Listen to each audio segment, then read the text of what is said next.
Yes, Trump గారు వచ్చి రావట్లేదని ఎలాగో అర్థమైపోయింది. ఇవాళ మనకి ట్రంప్ అయినా దిల్ రాజు గారు అయినా అన్ని మనకి దిల్ రాజు గారే.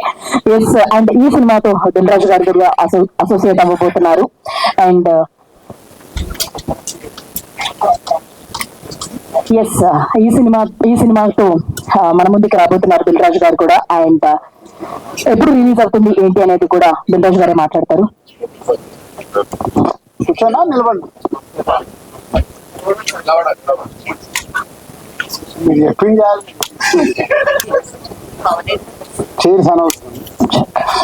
సో అందరికి నమస్కారం. ముందుగా గాయపడ్డ సింహంకి నలుగురు ఫ్రెండ్స్ కలిసి ఈ సినిమా అనుకోవడం, దాని తర్వాత జీ స్టూడియో ఈ సినిమాకి అసోసియేట్ అవ్వడం. సో పోతే ఈ మధ్య తరుణ్ భాస్కర్ మాట్లాడినప్పుడు ఈ సినిమా గురించి నాకు చెప్తే, పవన్ కలిసినప్పుడు అడిగాను వాట్ ఈజ్ వాట్ అని. టీజర్ రిలీజ్ ముందు ఈ టీజర్ చూపించడం ముందు టీజర్ బాగా నచ్చి ఏంటి కాన్సెప్ట్ అని అంటే మొత్తం కాన్సెప్ట్ చెప్తే, అప్పుడు ఈ సినిమాని వరల్డ్ వైడ్ గా మేము రిలీజ్ చేయడానికి ముందుకు వచ్చాం.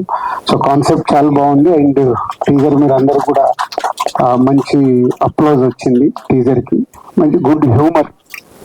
సో ఈ సినిమాని మా ఎస్విసి ద్వారా వరల్డ్ వైడ్ రిలీజ్ చేయబోతున్నాం. టీమ్ కి ఆల్ ది బెస్ట్. సో ఈ రోజు రిలీజ్ డేట్ మెయిన్ గా అనౌన్స్మెంట్, ఇలా ట్రంప్ అడావిడంతా తుచ్చు పోతే వాళ్ళు ప్రమోషన్ కి ఏదో కొత్తగా చేయాలి కాబట్టి ప్రయత్నం చేశారు. సో రిలీజ్ డేట్ వీళ్ళు May 1st అని ఫిక్స్ అయ్యి పెట్టుకున్నారు. పోతే అండర్లైన్ ఏంటంటే కండిషన్స్ అప్లై. April 30కి ఆల్రెడీ పెద్ద సినిమా అనౌన్స్ అయింది. సో పెద్ద cinema grand release, world wide గా గ్రాండ్ రిలీజ్ ఉంటుంది. గ్రాండ్ రిలీజ్ ఉన్నప్పుడు May 1కు మేమే థియేటర్లు ఇవ్వలేము, మళ్ళీ దిల్ రాజు వేసుకుంటారు జనాలు. అదే చెప్పా, కండిషన్స్ అప్లై. రేపు అవసరం అనుకుంటే కూడా వీళ్ళు రిలీజ్ డేట్ మార్చుకోవడానికి సిద్ధంగా ఉండాలని. సో ఈ రోజుల్లో ప్రమోషన్ కి ప్రతి ఒక్క మూమెంట్ ఇంపార్టెంట్ కాబట్టి, సో దానికోసం వాళ్ళు అడ్వాన్స్ గా ఈరోజు May 1st అని అనౌన్స్ చేసుకుంటున్నారు. సో అలాంటిది 1 వీక్ వెనకకు జరిగే అవకాశాలు కూడా ఉంటాయి. సో పోతే all the best whole team.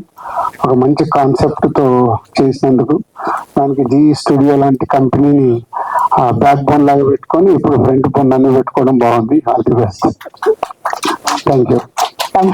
అలాగే నాకు FBC మీటింగ్ ఉంది ఈరోజు. So 11:30 I'm going. సో మీరు కంటిన్యూ చేసుకోండి. Thank you. దిల్ రాజు.